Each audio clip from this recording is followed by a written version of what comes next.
Brandon ordered this thing. He put it up in the room while I was there. And I'm like, did you do this just to make me extremely jealous?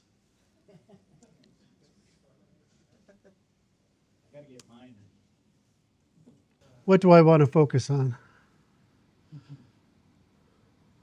Well, let me ask you this. How possible is the collapse within the next 10 years? There's going to be something, and everybody agrees. And it's because every single cycle, from geostrategic to economic to demographic to scientific and technological to economic, every single thing. If let's just talk about Western economic advantage, right? It's shrinking. Demographically, we used to be 15% of the world. What are we now? Like 8, right? Look at our education system. The need to import foreign talent in order to fill it. The decline in the capacity to buy a home, to have children, to mate, the fracturing the family. And this is all that's all an economic chain. And so if you look at it, there's going to be something. The problem is predicting how it plays out, and you can't. Like, I could do a pretty good job predicting it through about 17, but at this point, the field of opportunities are big.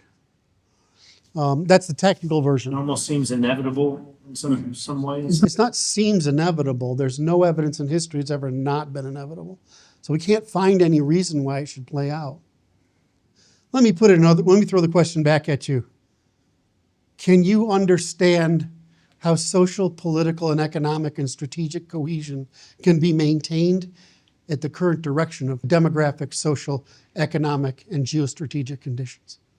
As far as I know, the whole class of those of us who work at that level all agree that the only virtue of the future is that America now benefits from instability in the global markets more than the stability we created since the post-war era. So it's to our economic strategic advantage to create the instability so that capital will fly here, because we have the only legal system in the world that actually protects capital. And capital will fly here, and it will save us. That's the bet. Do you like that bet? Well, I like that it's available, but that's what everybody's thinking. They're also thinking that they can immigrate enough labor, get enough control of Congress, centralize enough government to take advantage of the loss of economic capacity and strategic capacity, given the demographic, intellectual, economic, and scientific decline. So when you hear the phrase managed decline, that's what they're thinking. How many people know what I'm talking about? Does anybody know what I'm talking about? Okay, so this isn't coming out of my backside, right? Everybody knows this, some degree of what's going on. So do you think that people are just going to keep putting up with the fact that guys can't find girlfriends, women can't get married, children can't get born, immigrants replace the domestics at 60 to 70% of productivity compared to the people they're replacing? Do you think that's possible? So you'd have to say to me, can you find a way to pull this off that doesn't result in some group of people saying, I'd rather die? Because I could tell you, I'd rather die. And I know from the people who don't come to these meetings, who don't spend time online, who do participate in some groups, and who are men, and are men of competency and agency, I do know those guys would rather die.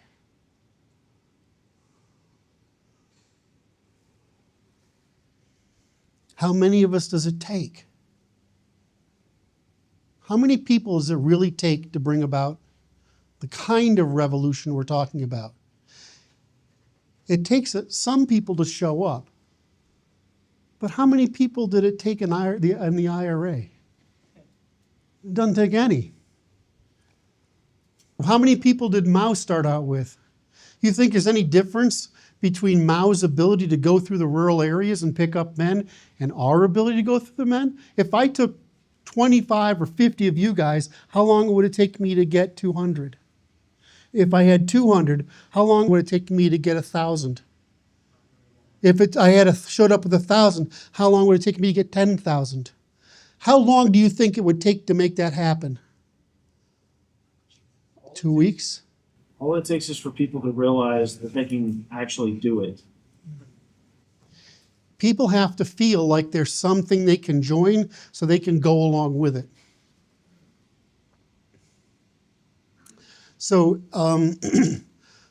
I want to point the victory of the left. The victory of the left I just explained, which is that they are trying to bring about pretty much the WF type of thing that we all fantasize about, and they call us a conspiracy theory, except it's exactly what they're doing and what they said they were going to do.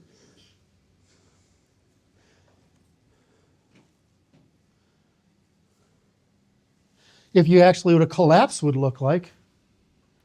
Now let's take the opposite. I told you that they're planning on the withdrawal of the United States to force Europe to pay for its own defense, slowly, to be able to withdraw from the policing, to form the AUKUS plus Japan strategic group, to maintain the seas, and to leave the world island of Asia and West Asia, Southwest Asia, the Middle East, to leave them alone to rot in hell. That's the plan. You think that the Middle East can survive without oil? You can't grow enough food to feed themselves. No, I'm not trying to paint, Curt, I can counter you with those things. No, I'm just randomly picking things so that I can get an idea across to you. But if you want me to go through does anybody doubt at the level of detail I work, I couldn't go down and detail this for every country? How many people think I could do that? Yeah, anybody who knows me would know I could do that. So what a collapse would look like here is the opposite of us withdrawing people, withdrawing our strategic reach back to being a domestic rather than an imperial country, to focus on the Anglosphere, possibly the Nordics, the Anglosphere, possibly Germany, you never know, and our cousins, the Japanese and South Koreans, who are the only other grown-ups on the planet, it seems. So if we just withdrew to that and the world went into chaos, especially energy chaos, went into food chaos because of it, all these pent-up places that want to exercise power could, it's all for us. We all win, right? That sounds pretty good because all the capital will fly here. Now let's flip it around. What would happen if we had a Civil War or secessionist movement or a Leninist movement, a left-wing movement which ended the protection of property rights in America and was the basis by which capital flows here? What would happen if that group kept maintaining its militarism expression? Because remember, Marxism is the lower class, neo-libertarianism is middle class, and neoconservatism is an upper class. These are all expressions of the Abrahamic strategy of one-class monopoly.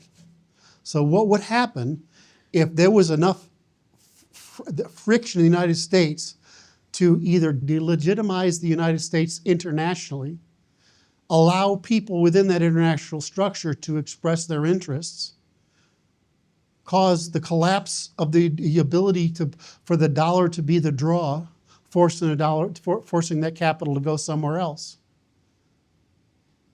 What would happen if something as interesting as I'm just using this as a windfall. Let's say Texas took Oklahoma and 5 other states with it, and they adopted the British pound. What would happen to the U.S. dollar? It would go away, right? I gave away one of my secrets. So when you look at these things, you say, okay, so what a collapse would look like would be, excuse me, what a collapse would look like, to flip it around, would be that. Now, what happens when we no longer have the advantage of the dollar anymore?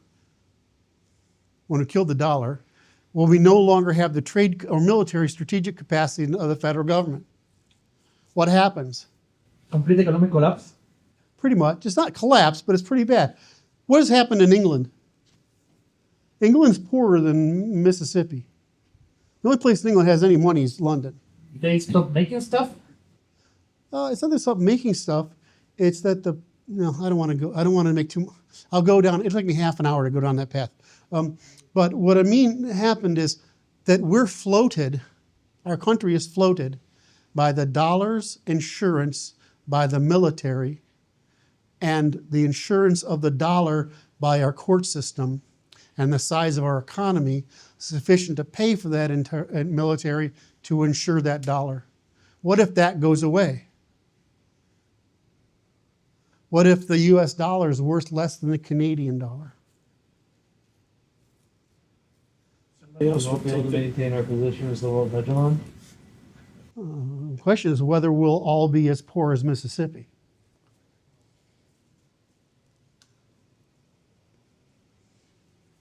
Is that likely to happen? No, because no one who has local agency or regional agency would let the opportunity for their own ascendance surpass. All right, so what does a collapse look like? All right, so I said the second, I forgive you, the first one, second. The third one is, what does a real collapse look like? If you took electricity offline for 6 months in America, what would happen? Dark age. It's the Dark Ages.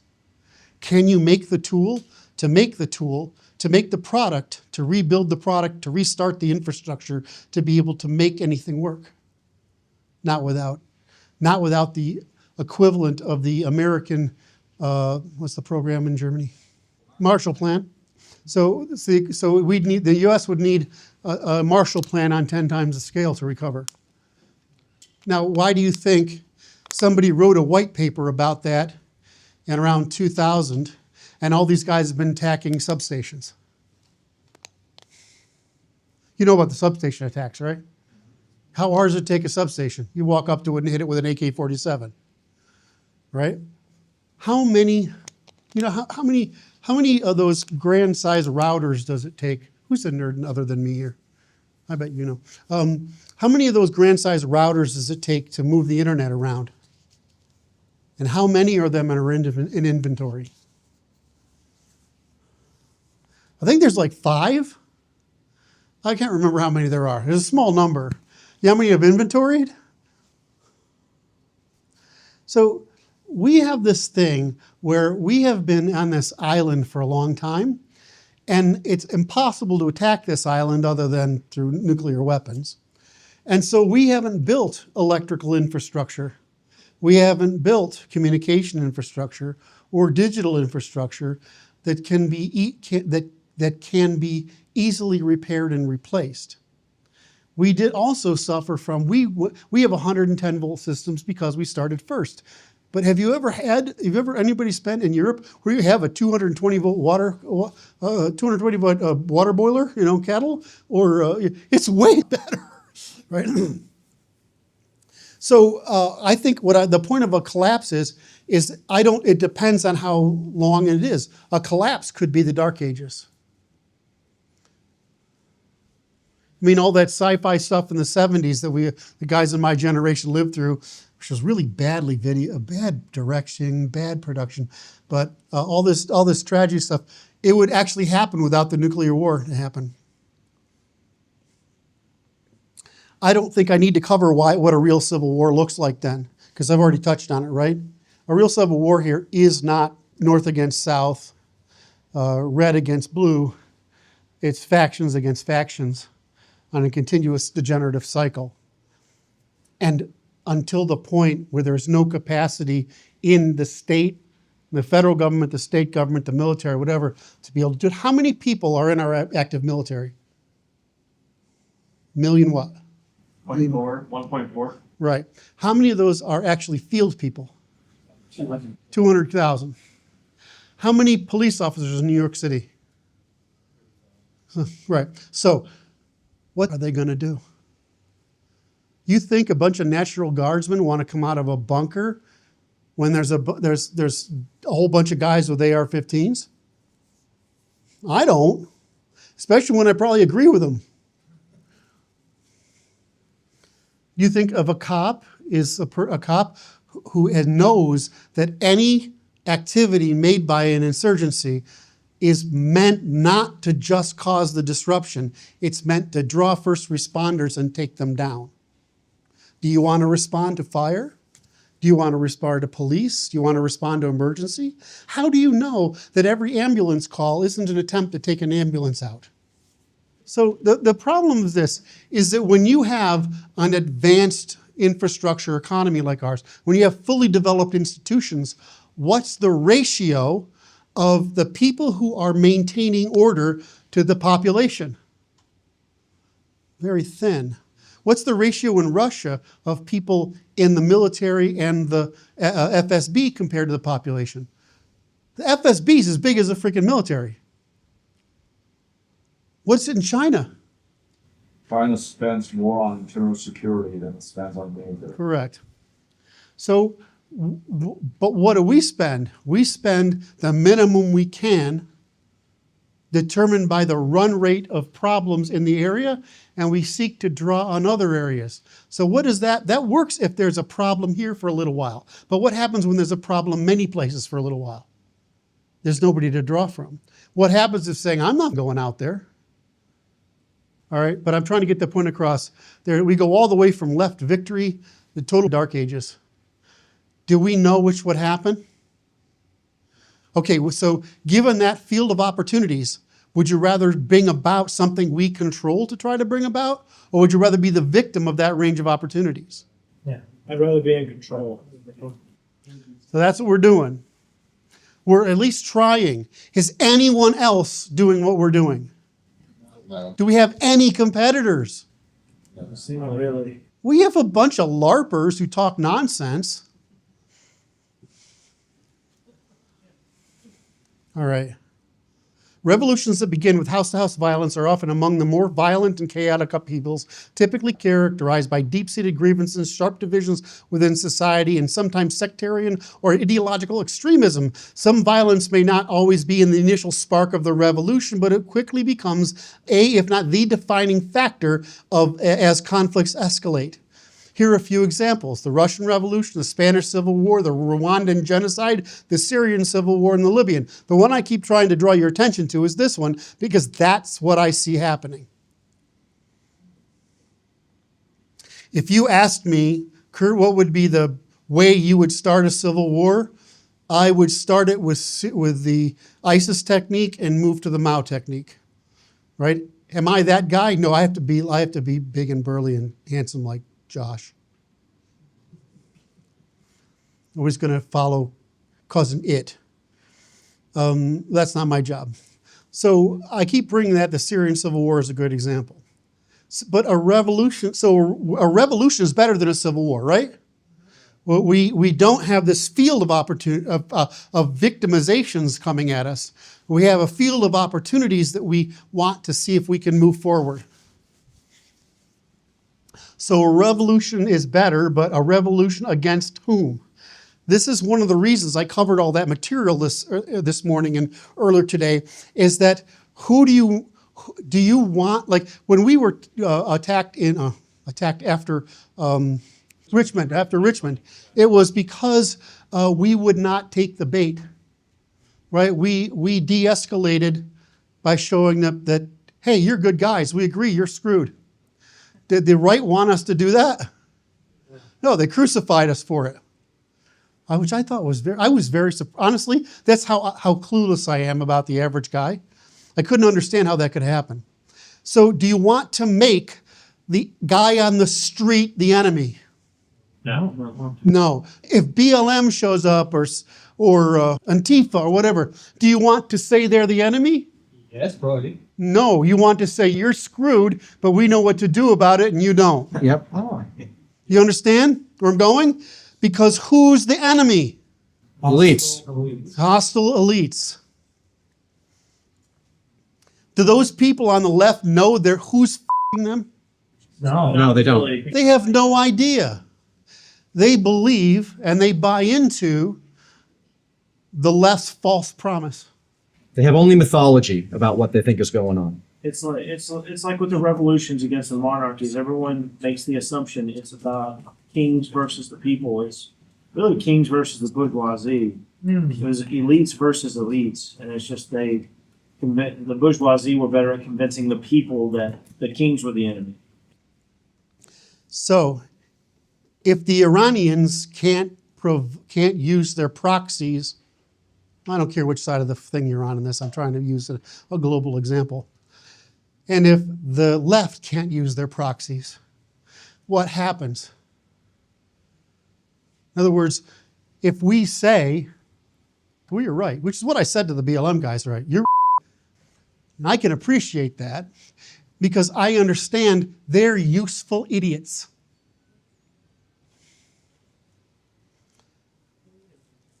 So what's the enemy's strategy? They only have one.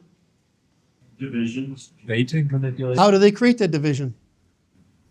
straw man. Correct. False promise, baiting into hazard, production of straw men, and promising irresponsibility and freedom from the physical, behavioral, evolutionary, and logical laws of the universe. Is it as an ideology or is it religion? Now, an ideology is just meant to motivate you. A philosophy is meant to help you think. But what is this thing, this false religion? It's just a lie. What's that lie trying to do? It's trying to bait these people into the hazard by the false promise of their salvation from the laws of the universe if they give this other people power. And what happens whenever those people on the left get in power? Do they ever succeed? No. But can you sell responsibility? No, but we can sell it's very hard. Can we sell policy? Can we sell policy that says these elites are actually preying on you? They're making you, using you as useful idiots? That we can actually fix this problem because it's them that's stealing from you and us.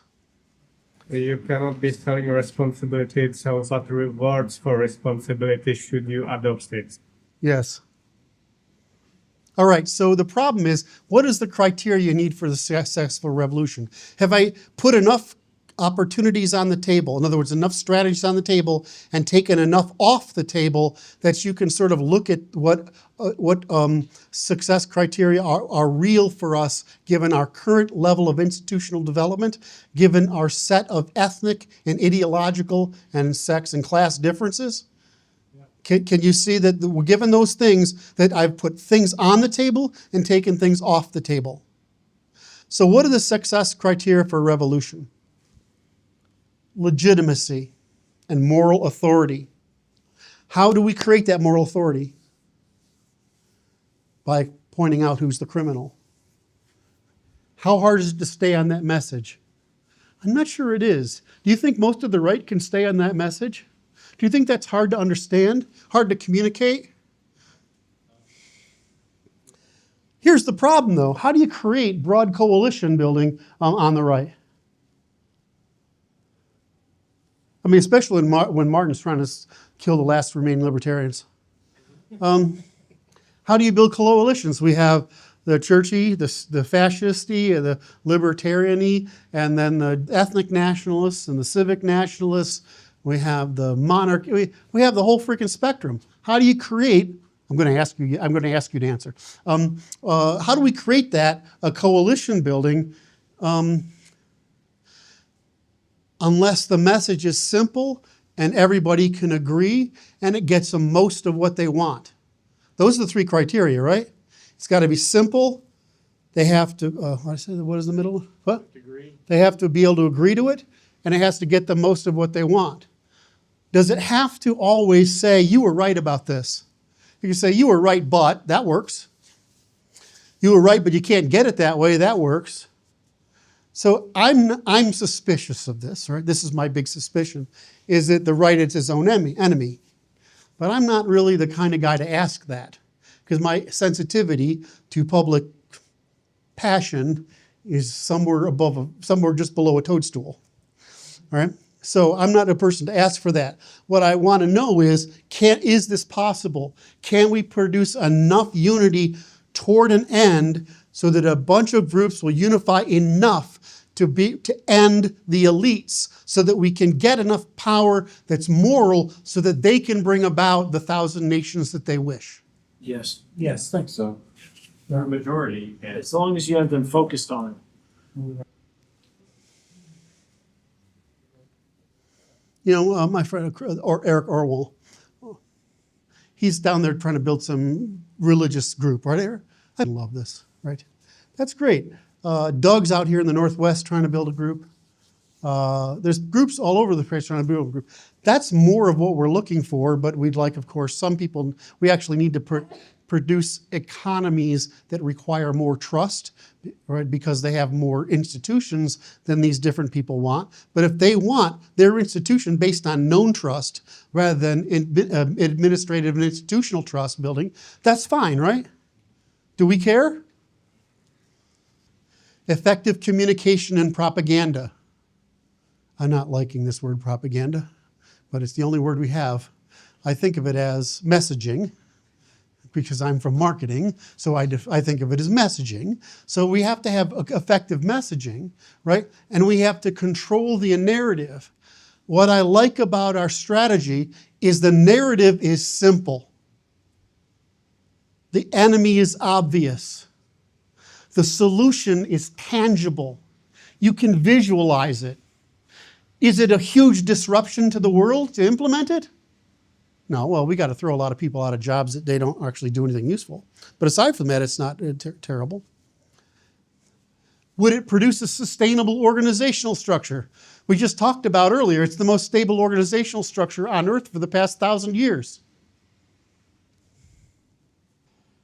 Can we make strategic use of violence and nonviolence? Is there a place for organized violence? Yep. Yes. And time. What? Place and time. There's a place and time for it. Is there a place for nonviolent action? Is there a place for pacifist action? Now think about what I'm saying. What I'm really meaning is political discourse. Calling for peace. Calling for peace, approaching the other side, trying to keep the door open. Because it's very hard to attack you when you're saying, these are criminals over here. We're going to help everybody. We're trying to negotiate with you. We'll use peaceful protests at time, but if we have to, we'll get dirty. Are you sort of seeing where I'm going with this? Is this making sense? International support. I think international support is difficult to get and also dangerous. I don't know how I feel about this one. If I was approached by, say, the Spanish monarchy, I would say, yes, I would like your support. If I was approached by the Saudi monarchy, yes, I would like your support. I know I'm throwing that one out to cause people to think. If I was approached by the English monarchy or the English, I would ask for their support. I can't imagine the Canadians growing enough testicles to actually talk. But if I was approached by the Chinese government, would I want it? No. So you have to say, if you would want support, we have to remember legitimacy is predicated on maintaining the moral high ground. I asked you earlier, how do you kill a strategy that tries to wear you out? You kill its command and control, its logistics, and its head. And what would that take?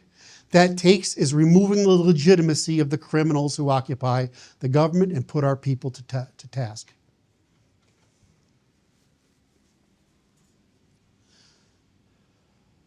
Revolutions rarely succeed quickly and often face setbacks. persistence and the ability to adapt strategies and response is crucial. Well, of course it is. What's my fear that I keep telling you about? One, conservatives are very difficult to bring together, although I think I've tried to convince you it's possible to create a simple, actionable, believable methods that people can rally around even if they maintain their group integrity. The second thing is that I'm afraid they won't stay in the field. So what we would have to do, which is part of my strategy, is to compensate them. You see? Most of my strategy is based around that. So we need control of the capacity to reward the people who stay in the field. And the amount of work we've done this is substantial, and I hinted at some of it earlier. Winning over the middle is what matters. In other words, while you're going to have people agree with you and vehemently disagree with you, you have a bunch of people that just want to be left alone, or they want to have the least difficulty as possible. So you want to remove their anxiety. Does talking about Nazi flags help that at all? No. Does talking about hanging people help that at all? No. We can do it in private, though, right? As I'm repeating here, you have to undermine that power structure. You basically criminalize. I mean, does everybody like the uniparty thing, right? Is there anyone in Washington that's free of sin, that is able to cast a stone? Thomas Massey. Huh? Okay.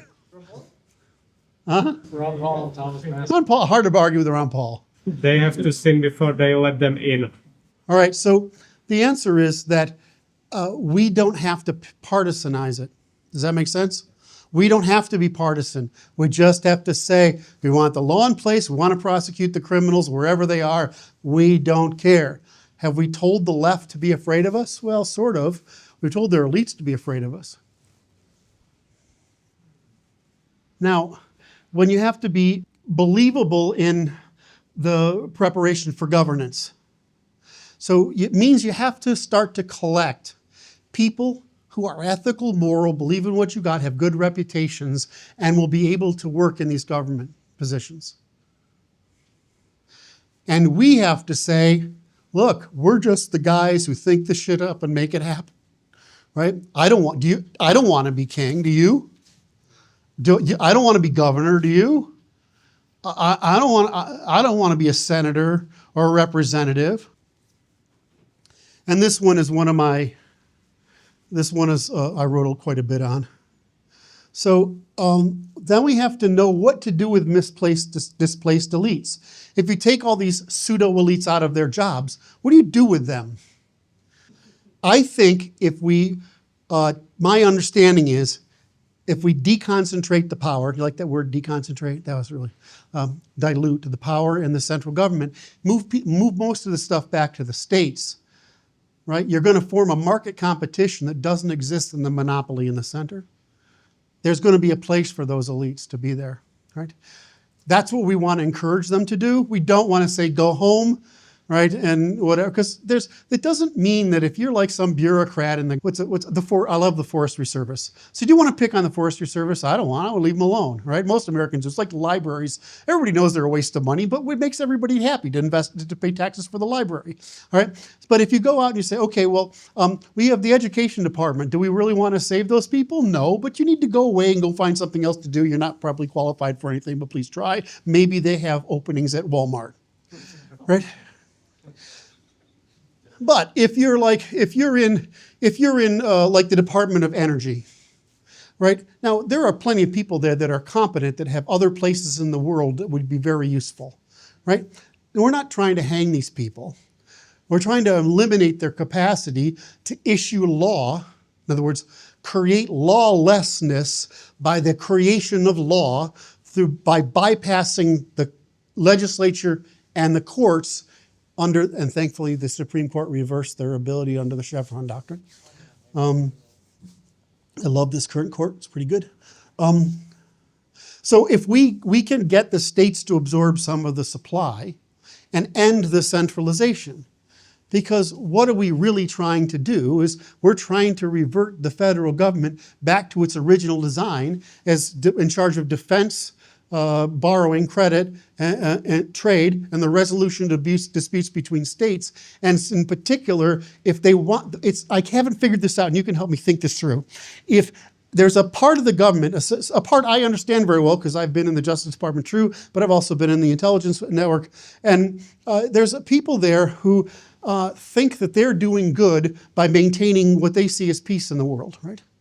But there's also people there that in the State Department in particular who are climbers on the one hand, and also they want to preserve American dominance. In other words, they want to preserve the empire so much that they and much of the federal government as a consequence, particularly the legislatures, treats their peers in other countries as the customer, not us.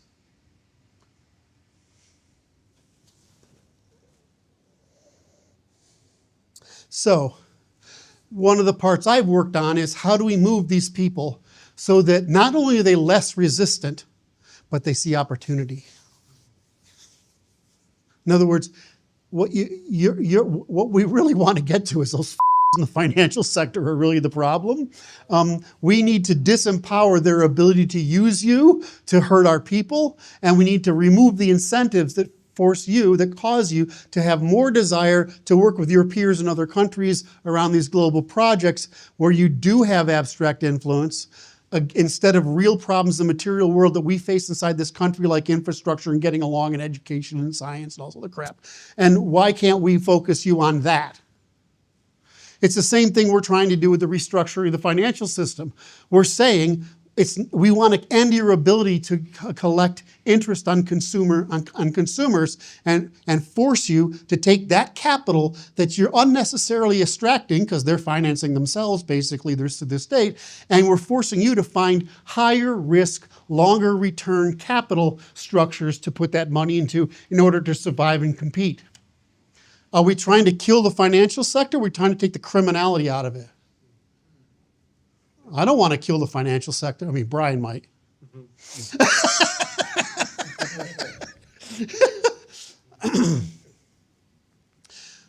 We want to make it criminal for some of this stuff to go on with people going in and out of the government and the private sector, and some of this, and we need to regulate the capacity of the financial sector to perform all sorts of arbitrage at the expense of the American people. But have we covered that in the law? Yes. So what did I say here? If there's anything else I said here was valuable. Reminder, historical and ethical considerations. The historical methods we've mentioned, like the guillotine, colonization, wars, and crusades, represent an extreme and often violent redistributions of elite populations. All right. So what I just said was, how do we redistribute our elite populations from harmful positions into productive positions? But what do you normally do in history? What did the British do? They founded colonies. They got rid of the f***ers. What did the Spanish do? They founded colonies, got rid of the f***ers. Right? That's what you do. You get rid of surplus elites by sending them somewhere where they can add value. Mars. Yeah, I don't want to swim to Mars. I want us to be in Mars.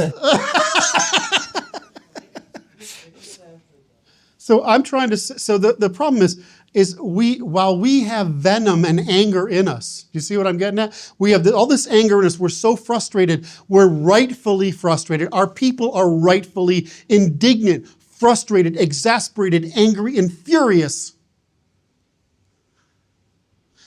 Does it do us any good? No. No. Well, it motivates us, but besides that, no. Right, and what is that thing? It's like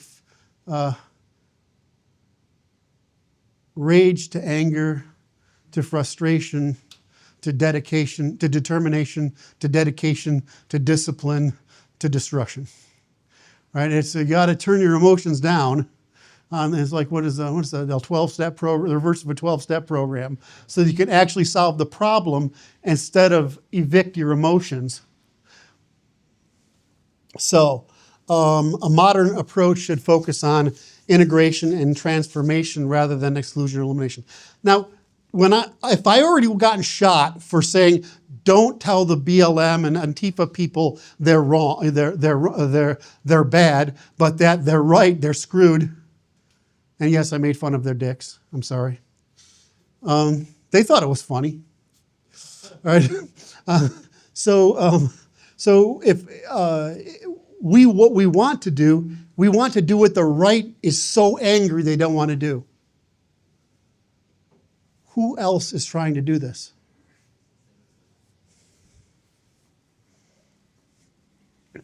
Do I really need to cover the failure scenarios? The failure scenarios are the use of anger and violence to fall prey to the enemy's baiting and hazard so you can be crushed. So what do we have to never do? Fall for baiting into their hazards. Would we be right and just and moral if we hung them all? Well, yeah. But does that going to want to have the rest of the people want us to govern afterwards? That's true.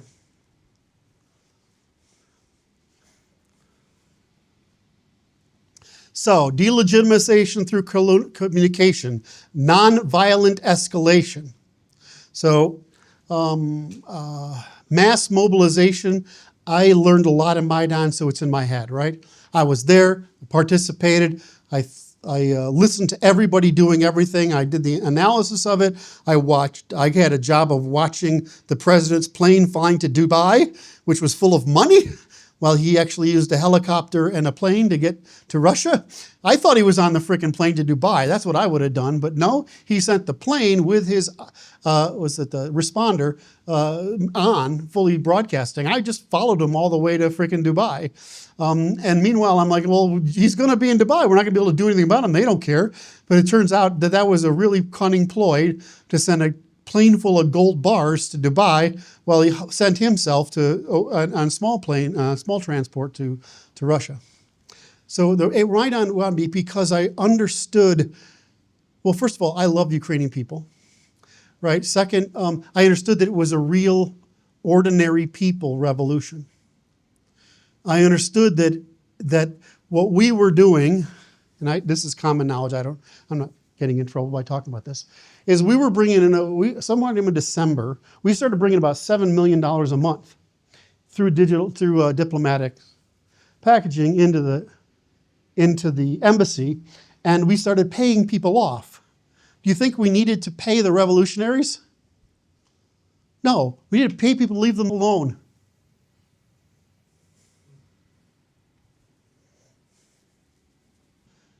So we have to stay in protests that are on message, corruption, inequality, elite control. The government would face significant pressure to capitulate or face global criticism for resisting legitimate moral demands. Are any of our demands illegitimate? Are any of them immoral? Do any of them seek power?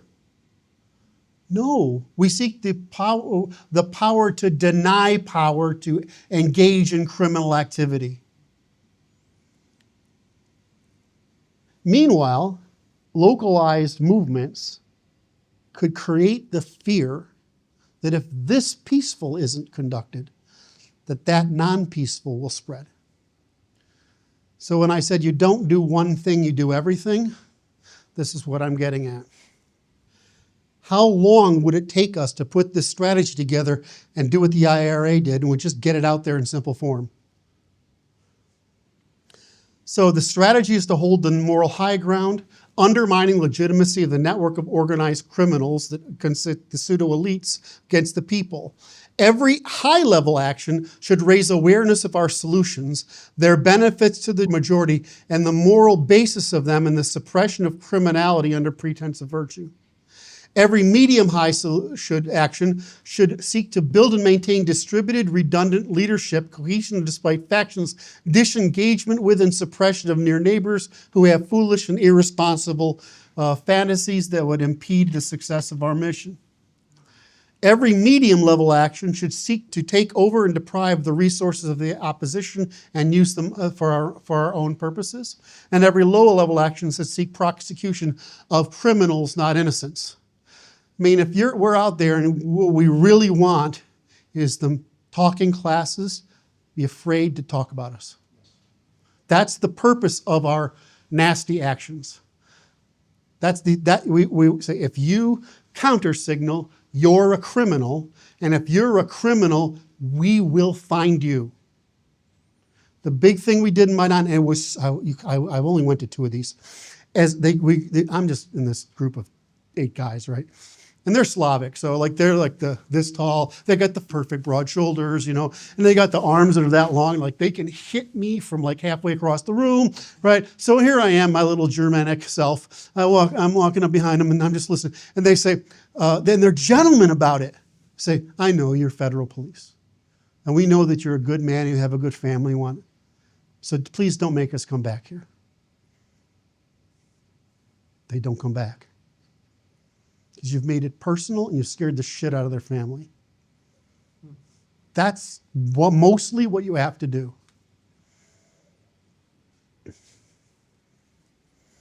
And you have to make first responders terrified to come try to do anything to you. So it's like the old thing, have a mission. Any mission should include a trap and a mean of escape. Now, if I wanted to, I realize I'm just me, right? I'm one guy. If I wanted to, and because this is what really pissed the FBI off, is I showed how to take over a city, and I posted it on Facebook. And I said, take 30 guys, take us a morning, and we own the city, and there's nothing you can do about it. Now, that made them pissed. That's what they said. We don't know exactly what you did over there. They won't tell us. CIA won't tell us. And I said, I know they won't tell you. You're nobody, right? They can tell you the stuff I did that was good. They'll never tell you this stuff is bad because it's damaging to the United States government. So they come over and they say this. So we just don't want you doing any of that here. I'm like, okay. You realize it's going to happen. It doesn't matter. I don't matter. I just talked about it so nobody would contact me. Does that make sense? It isn't because hey, I want respect. It's like they're after my ass. Don't call me. They told my sister, if we get the chance, we're putting that guy away. It's just maintaining the moral high ground. So do you understand the problem? I keep reiterating. I've made, I'm pretty good at repeat until they can't stand it anymore. Is that what you want to do is you want to realize that the right is its own enemy because its instincts are wrong for our level of institutional development. Does that make sense? For our level of institutional development, for the kinds of factions we have, for the asymmetry of power in the institutions by the enemy, right? We can't make enemies other than them. Does that make sense? So we hold the moral high ground. We take the role of the founders and we hold the moral high ground. You're criminals doing the wrong thing, abusing our people, and we're not going to take it anymore. Do we have to be partisan to do that? Why would they say, well, you're conservatives? I'm like, well, it's because we actually think like adults. Oh, sorry. Did that bother you as a liberal? That's the way to frame it. When they ask, what are you politically, we say adults. That's it. Actually, that's brilliant. We're just adults. Well, conservative just means responsible and capitalizing, right? That's all it means. So what about Mao, ISIS, and the RRA, all right? The Maoist strategy, you build support in rural areas, but unfortunately, the U.S. has a higher level of control infrastructure and surveillance, even in rural areas. So it's a hard thing to do. I think that's a general consensus. I don't think that's true. I see no evidence it's true. I see the opposite, is that it's a very mixed bag in the sheriffs, the police, and the military. And if they knew what you were doing, And if you say went around and said, well, it's okay if we clean out a Walmart, but we don't touch any small businesses. What about the ISIS strategy? You may not understand this one if I haven't, but basically ISIS went around and the real purpose was to steal oil and rob banks. Why? To pay the guys. The most important strategy of the Maoist and ISIS strategy. The Maoist is a very poor strategy. He's talking about poor people taking long marches through the countryside. The ISIS strategy is a mechanized strategy. They're using pickups to cover large amounts of territory fast and clean up all the tangible, disposable, flexible capital. What's the word I'm looking for? Portable. Portable capital. Thank you. The U.S. has a much higher capacity for immediate and right. I don't believe this is true. This is what they're counting on. This is why they armed all the federal officials. That's why Obama gave guns to everybody, took the military equipment from the drawdown and gave it to police departments because they think that they would be able to stop this. Yeah, they did. I have friends that were in the LA riots that said, I just wanted to shoot some people, but they wouldn't let me. I have friends who were soldiers in the LA riots and they wanted to shoot people and no one would let them. All right. It's pretty hard to shoot guys with a moral message.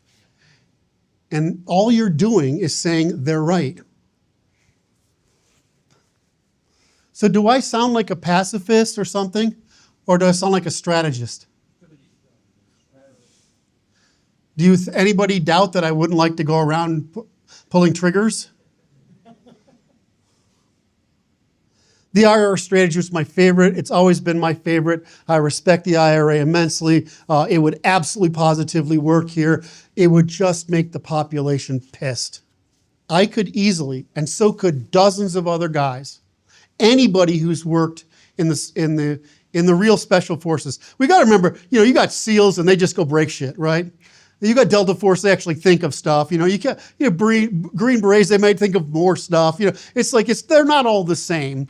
But, if you want somebody dead tomorrow in a shitty place, you send the SEALs, they're going to be dead, right? But if you want to say, we got to take it over and it's going to take all this, why don't you get Delta Force in there? All right, so, and then if you work with the people I worked with, they're the CIA. I've never met all these guys that are on the radio, on YouTube, CIA types, they all look like thugs to me. Every freaking person I know that I worked with was a nerd.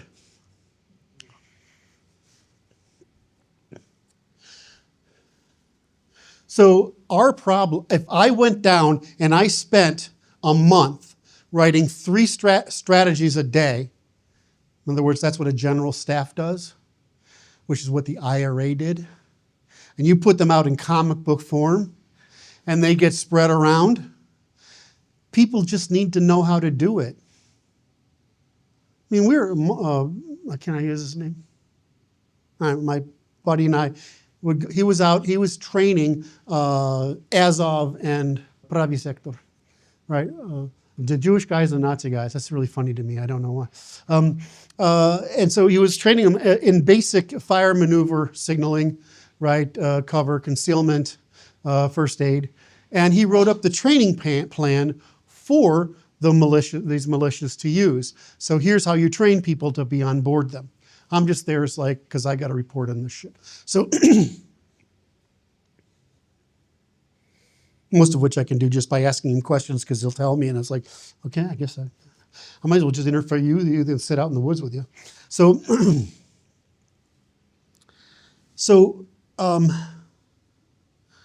if you just come up with these strategies, what do you think a general staff does? You think that Putin said, go think up a plan to invade Ukraine? Or do you think they had a file cabinet with 15 folders in it for the 15 tactics they would use to do it? That's what they do. If you're in the ISIS strategy, that's what you do. You saturate the population with ideas that they can act on in small numbers.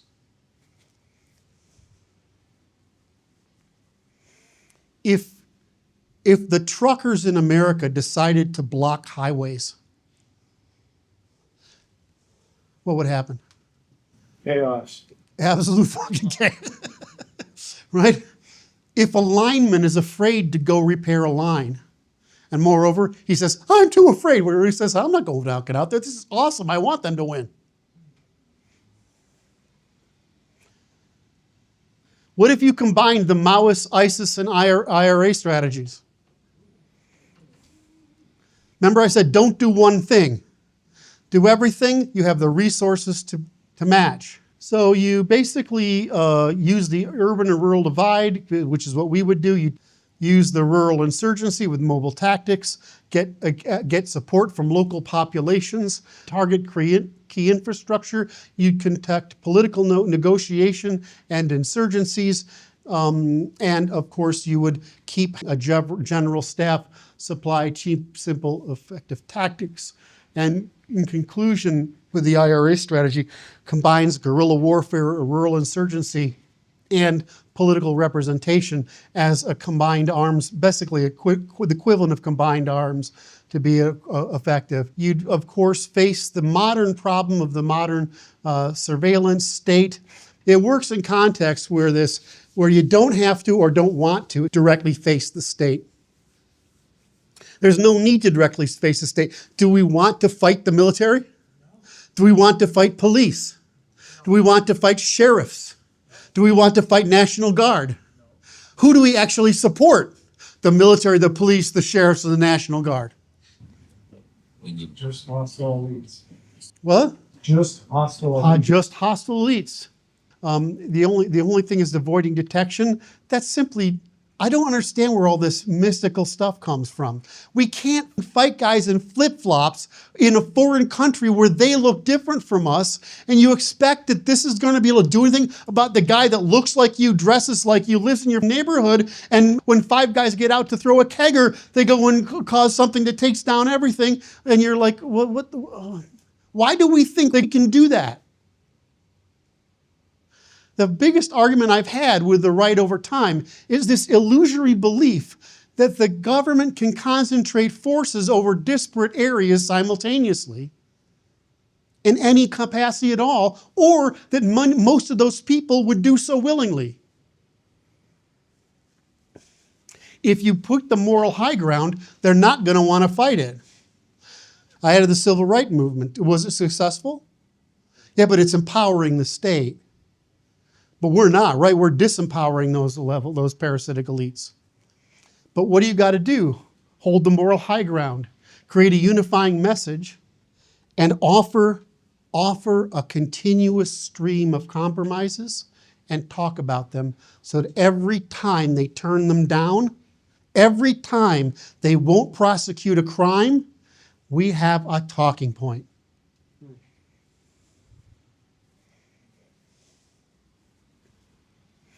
So we have 2 things to do. We have to have that happen on one end, and we have to make the enemies in the media terrified to talk about it. But then how do we bring about the equivalent of the Maidan revolution? In other words, how do we get attention?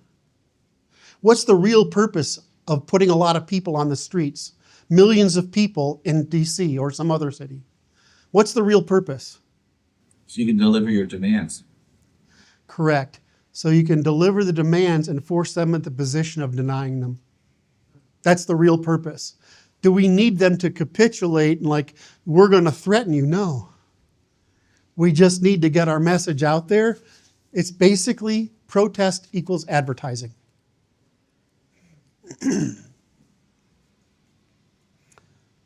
So 5 million people in Washington, daily repeated demands, symbolic and physical occupation, local group activation. So there's a lot of precedent for this. The Civil Rights Movement, the March on Washington, the Women's March. There's a huge potential for mass mobilization around a unifying narrative. We could certainly get attention and media control, and we would have lots of local people in areas who are feeling the pinch get involved. So the strength of the strategy is its broad-based appeal. Remember, who do we say we make the enemy? Do we want to make an enemy of anyone else? No. It has high visibility and symbolic power, and it puts a sustained pressure on elites. The state, if the state takes an aggressive response against us, we win. The media can try to manipulate, but we have the ability to use the background forces to limit the media. We can act, I mean, the media argues against us. They're basically saying they're criminals. Our real problem is maintaining 5 million people and feeding them and toileting them, which was actually not a joke for a while. So the influence would be strong beyond Washington, and repeating this would be extremely disruptive for the ability to the government to maintain legitimate control. So I'm going to take this up a level and say the next direction is repeating the founders. So we want, remember I said you do everything? We repeat the founders by getting people together and popularizing what we're doing, what those reforms are. We put together a suit against the state, which is what most of my work is. It's a suit against the state. We submit the state so they can refuse it. In other words, we literally take 50 people to the Congress and we say these are our demands for reformation. And we want them to refuse. Even though they're all moral, they're all just and they're right, we want them to refuse. And they're going to, because these people spent their lives trying to get on the federal tit. Then we bring about the Maidan to get in the news and stay there, to get visibility and stay there, to repeat our message and stay there. If we can do that long enough, nothing else is necessary. But can we convert from being 5 million people here to going on the road with the Maoist strategy? Can we go from the Maoist strategy to the IRA strategy? Absolutely. But what context have we created this escalation in? We've created in the context of the state defending criminals from prosecution.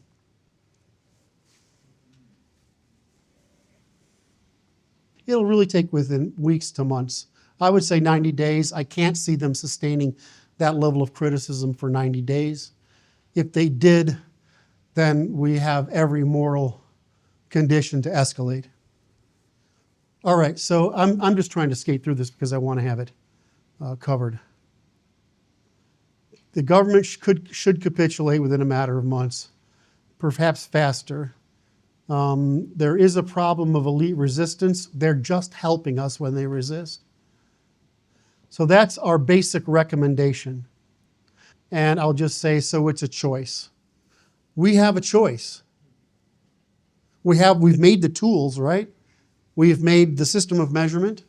We've explained the problem. We've made the system of measurement. We've proposed corrective action, and we've come up with a strategy for its prosecution. Is it going to play like I say? Of course not. But why do you make a plan?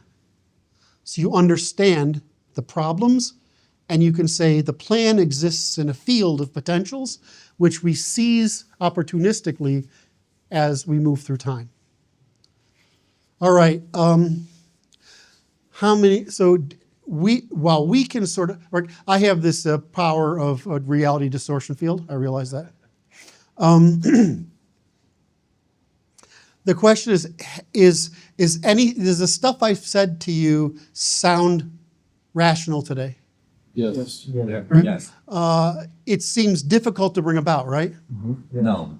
No, yes. I don't think so, but I've built a lot of organizations, so I don't think about it.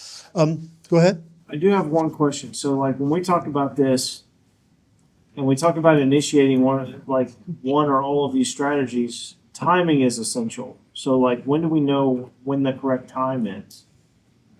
Well, like I said, I think there's what we do is we know what we have to do, and if we can do what I said, which is follow the founders, then that means we have the time to do that. If not, we have to move the process up a step so that we start there instead.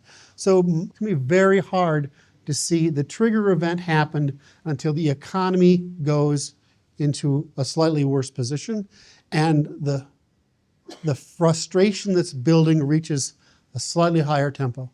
I think that's the case.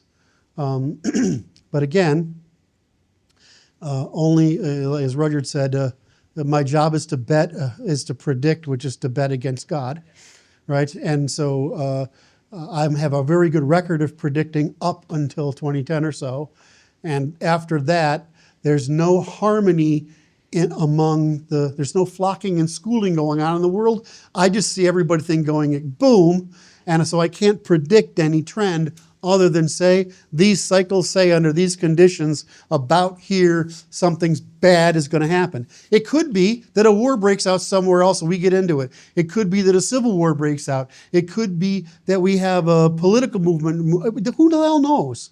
We don't know what it is, but there's no way you can have a civilization continue with the intersection of cycles of collapse we have. In other words, the number of market collapses that the population will tolerate. All right, did I get my job done today? I got to tell you, I was terrified to talk to you today. It was incredible amount of material to cover. I felt that I would bore you to freaking tears, that you wouldn't get across what I was trying to understand, that you would disagree with it. That's my job. I'm supposed to be paranoid. All right. But was I successful in my attempt at education? Why do you say that? In other words, I need some confirmation. I mean, listening to you, it sounds like, yeah, they fucking got it. I don't know how you thought like Civil War and Revolution was a boring subject, but But if you're looking at me, you're looking at the wrong person because I usually work nights, so I'm going to look like I'm dead even during the day. I can't see, honestly, without my glasses, I can't see. Curt, I think I'll give you some feedback, which is what you're asking for. I think what was really effective that you did when you looked at all the different scenarios, you know, my mind has a big imagination. I think a lot of us here have active imaginations. And so any little detail that I don't have totally, you know, scienced out in terms of what happens if it's guerrilla warfare, what happens if it's, you know, insurrection, et cetera, it's very hard to connect. It's very hard, first off, to not just spiral out into fear, paranoia, et cetera. But it's also difficult to see the transitions from one strategy to another. Yes, That's really hard to see. Okay, that's a good compliment. Thank you. It helps me understand. Yes, sir. I think it was also really good to get really drilled down on its hostile elites. Is where you direct that anger, that frustration, upset. Because previously we talked about that anger. That's where the whole pathological feminine came into.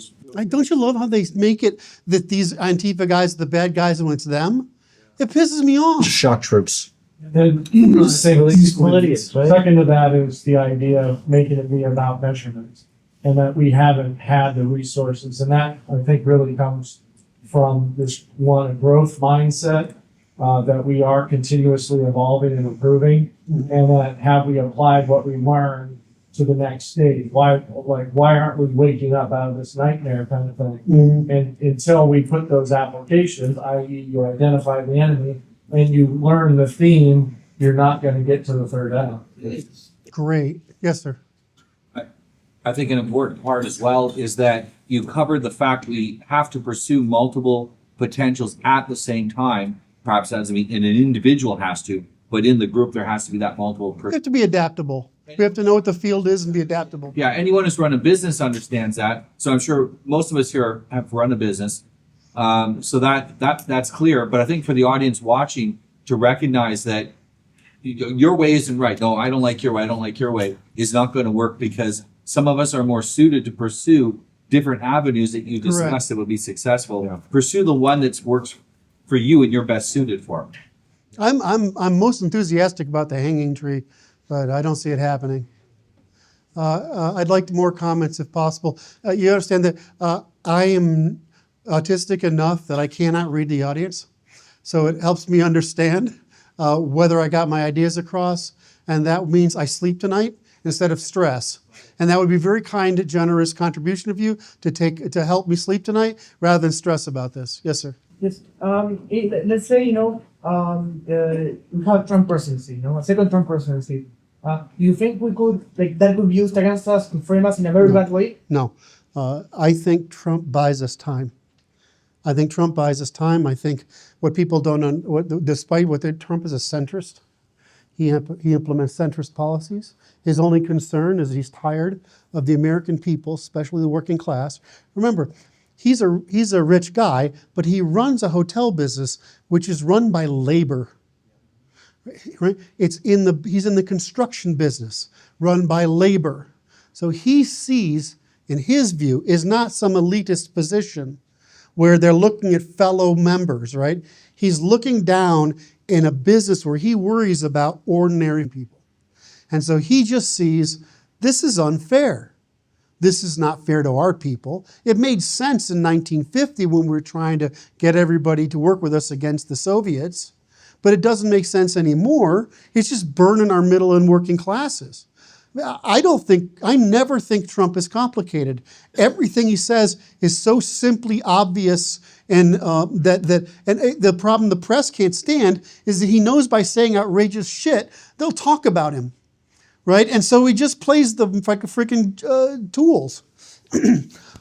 Go ahead. Yes, but if Trump is in the political power, his faction could be perceived as being the authoritative faction, and us having, somewhat tangential ideas to maybe what He's going to go after the state. He's going to go after the same shit we are.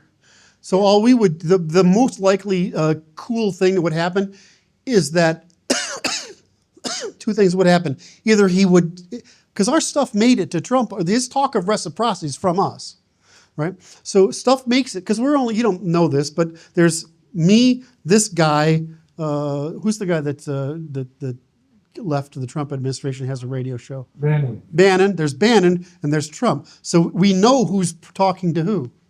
And we're close to Vance as well. What? We're close to Vance as well. Correct. And so if our stuff gets out there and he can use it, he will never validate someone else, but he might take on the stuff. So the one question I had was, I might have missed this. I wasn't able to make it in the morning, but I'm unclear on the systems of measure. I feel like that's probably a whole framework. Somebody who asked me about that a few earlier. That was Kenny. watch the method, the series of videos by Curt. The method, you can just watch the method, can't you? Watch the method and say. The method. The method video would help, but let me actually say this because I said I would. Okay, so how do humans measure things?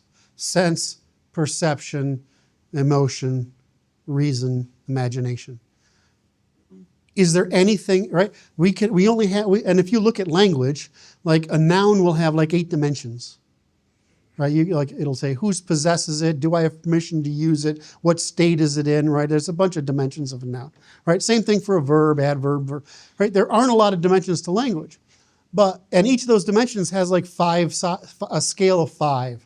It's the same thing as when you're doing surveys. Any scale bigger than 5 doesn't matter, because that's about all people can comprehend. And so it's why people can only visualize 5 things, right? We have a limited ability to do that. I won't go into why that is, but it doesn't matter. People have a limited ability. So if you look at there's always a long time ago, a while ago, recently, now, soon, in a little while, and way off in the future, right? That's a scale, but that's about as precise as humans talk. It's also about as precise as we need to talk, because we can increase recursively the precision if we need to for some reason. Well, yeah, but it's yesterday at 8:00 p.m., right? That's recursive. So what I'm trying to get across is humans have an ability to sense a spectrum, the color of light spectrum, Roy G. Biv, right? We have all sorts of sensibilities to be able to sense things. So man is a measure of all things to man. Does that make sense? Is our physical, cognitive, physical, sensory, intuitionistic, and cognitive properties are the systems of measurement we have to reduce the complexity of the universe down to some scale that we can compare, contrast, and make decisions upon. So we are our own system of measurement. Words end up being measures on spectrums, like the vast future example I gave. The most common example I use is evil, immoral, unethical, amoral, ethical, moral, virtuous. That's a scale. Now I can go more precise than that, but you see how few items it takes to give that scale. So we use that system of measure to prevent the failure to suppress innovations and You're getting too far. It's going to take another couple steps. I mean, that seems like the relationship, right? Because It is. So what we do is we say, we take these measurements and we disambiguate them. If you hear somebody in here will obviously say at some point, all we do is disambiguation by serialization and operationalization into the first principles that cause things. That's it. And I mean, really, everything we do is that. It's based, you know what it is? It's the reversal of evolution. That's all we're doing. And so so basically humans have means of sense, ranges of senses. We develop words to approximate positions on these. And when we have words, they consist of dimensions, and those dimensions can can be all over the space and values. And if we combine words together, think of it as geometry. You have a very complex geometry underlying that, preventing ambiguity. What we then do is to say, okay, well, let's disambiguate these terms so that they don't overlap. And we do that by operationalizing them, turning them to a sequence of observable actions, essentially empiricism. And then we say, if you do that, you reduce any sentence to a promissory operational form absent the verb to be in complete sentences, and I can't remember the other one. Yeah. All right, that you will essentially produce a formula that can be reduced to a geometry that if you looked in one of today's LLMs would see exactly how it's represented. So would you say that this failure to suppress innovations in criminality at an individual level is a failure to disambiguate the intent of the framework? Oh, great question. Sort of. I would say that most of history, if you look at Aristotle's explanation of gravity, you would say, oh, that's kind of silly, but it makes sense. And for the scale of things he was talking about, it sufficed. When you get to Newton, his description of gravity turns out to make way more sense and it'd be higher precision. If you get to Einstein's description of gravity, despite that it's not mostly nonsense, it does allow us to mostly nonsense in the sense that space-time is a fictionalism. There's no such thing. There's space and there's time. But anyway, that's a mathematical contrivance. If you get Einstein's more precision. So what you're seeing us do is increase the resolution of precision of the meaning of terms and concepts such that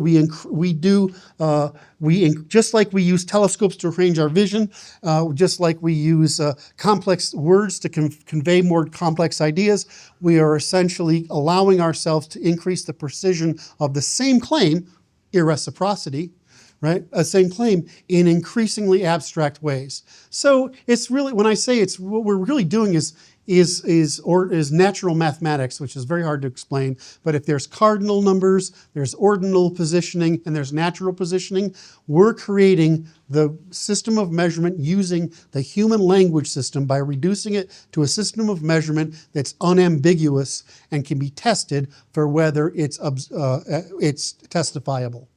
And so that's when when we say it's a system of measurement, we're saying it is, but we're also saying that because of evolutionary computation, it's commensurable. It means that everything in the world, we can show how it's related to everything else in the world, because the universe starts with a stupidly simple principle, and everything evolves out of it, demonstrating a repetition at each scale of complexity of this basic underlying structure of the ternary law. I think the missing link here, perhaps for the audience, is that you have, by that means, a new standard for public speech, which is what then allows us to hold it into account when they address the public, the outmass public, and therefore prevent them from abusing the positions of the their ability to capture attention. And exactly. Right. And furthermore, we can intuit these crimes, but you can't testify about something because you intuit about it. Correct. That gives us a place to look. But then we need to be able to measure a crime in order to prosecute someone from it. We need to be able to describe it. And so that's what we've done. We've created the ability to describe it and to measure how damaging it was and who suffered from it. So if we're gonna, again, I told you we're gonna try to get that preview copy of the book of Volume 1 of System of Natural Law System of Measurement. We're going to try to get that to you while you're here. It's not dependent on us, really. It's dependent on whether the printer will do it. I think they will. If you can, that book covers this issue really thoroughly in great detail. It's probably not the thing you read once. It's probably the thing you read 3 or 4 times, but it will get the idea across. It's actually not that large a number of concepts. It really isn't. It's like mathematics that there's a few concepts. There's not that many concepts in math, but if there's 30 of them you draw from, you have to be able to identify the application of that pattern to this particular context. And so I think that's the hard part. I mean, there are not many Martins in the world. Well, since we're discussing like the institute principle, when we speak about regulating public speech or like making sure people don't lie, will that include Twitter? Because that might make us some enemies.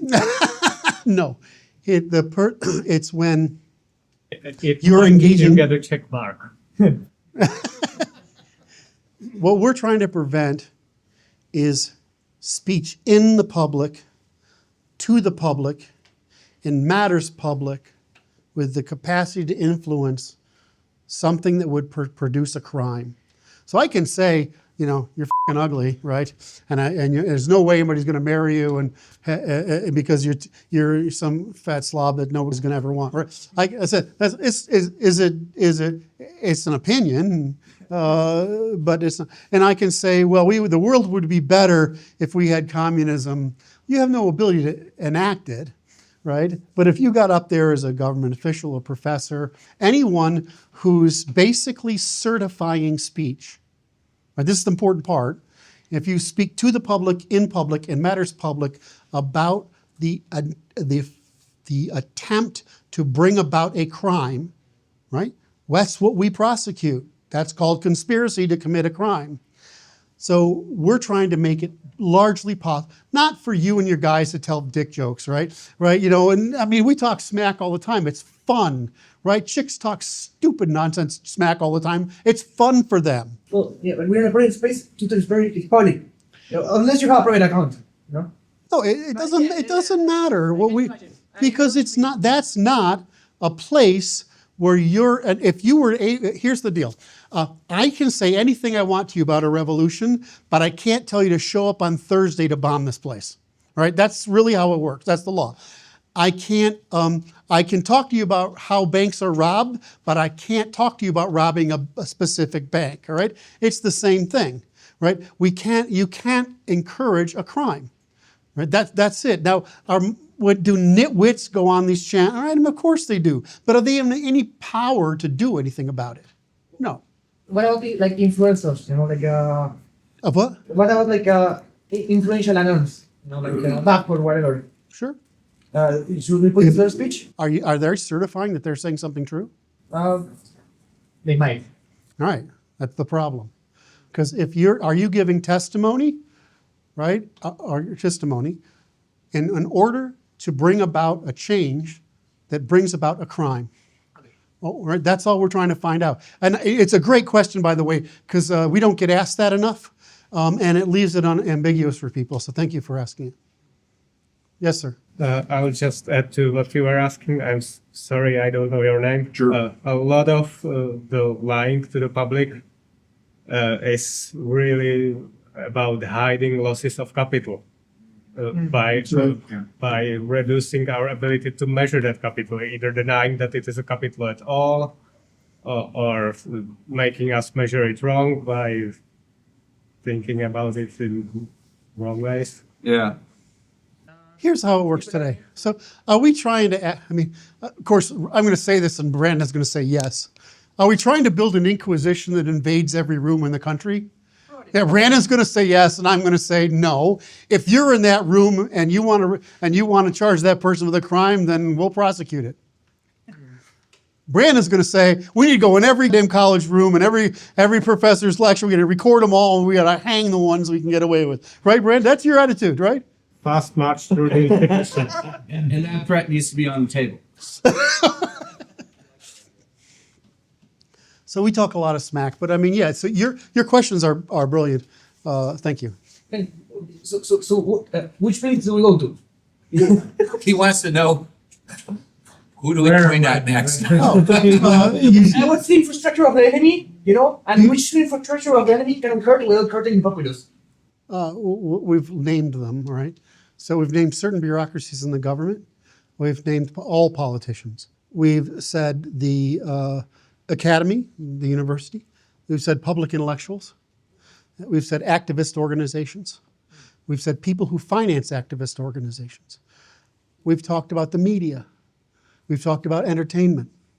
So if you're talking to the public in public about matters public, you're asking to be regulated for the truth and reciprocity of your terms. In other words, not engaging in the promotion of criminality. We're asking that. And it's our definition of criminality, which natural criminality, which somebody told me to talk about earlier. I don't remember who that was. When we say crime, we mean natural criminality. We don't mean book criminality. Does that make sense? And so if you're trying to create a crime, then if somebody can identify you, they can charge you with the crime. And we would want to prosecute that. The way things work in all of history, especially Anglo rule of law, is it takes about 8 years for the population to adapt to a modification. Within a decade, it would stop. Well, let me ask you this. So there are those, like there's a think tank form of elites that are counseling and advising like current politicians and leadership now, kind of your I guess you could say your enemies, like the ones who kind of invented the book on like liberalism and things. If I went through all the liberal think tanks, they're not that good. I mean, they're effective, like the Ford Foundation, right? But they're effective by financing things, right? They don't actually produce. There isn't a lot of good leftist intellectual product. There isn't right intellectual product either. There's a lot of leftist propaganda. There's a lot of leftist pseudoscience, a lot of leftist sophistry. We can find that stuff is not hard to find and suppress. But if you're using the spoken word, which is, think of it this way: we suppress fraud in business all the time, right? We don't do enough of it, but we suppress fraud in business all the time. We do suppress fraud in finance often, but nowhere near often enough. Right? Why don't we suppress fraud in public speech? Because there's a market for stuff, a market for services, and a market for information. Are you telling me that information is as important to people today as services and stuff? Because we haven't had the measurement system. They don't have they haven't had the information system to be able to do it. We do. Now, the thing, what I just realized listening to you is one of the most interesting talks we could give is to take the top 30 items that people react to, just put them up on the wall and say, what's the natural opposition on this? Right? Theses. Huh? 30 theses. Oh, that's been brilliant. Jesus. You're like full of shit today. What's going on? He's up next. Being full of shit is not a compliment. I meant it as a compliment. You're full of shit. That other kind is full of shit too. But I mean, in this today, you're full of amazing shit. All right. All right. Anybody else got anything? So, one, the enemy is obvious. They're criminals. We have a system of measure to produce it. We have there is a strategy for be able to obtain the power to enforce it, and there is which we did not cover today. There is a strategy which I covered a little bit about how to reposition elites, and there's a strategy of transition. So what we would do about these people that are currently white, very popular, very well-paid white-collar criminals, and then we need to find something useful for them to do that's not crime. All right, do we do a job? Good job? Thank you, guys. I really appreciate your patience. I found this brutal, but I really enjoyed it. Thank you.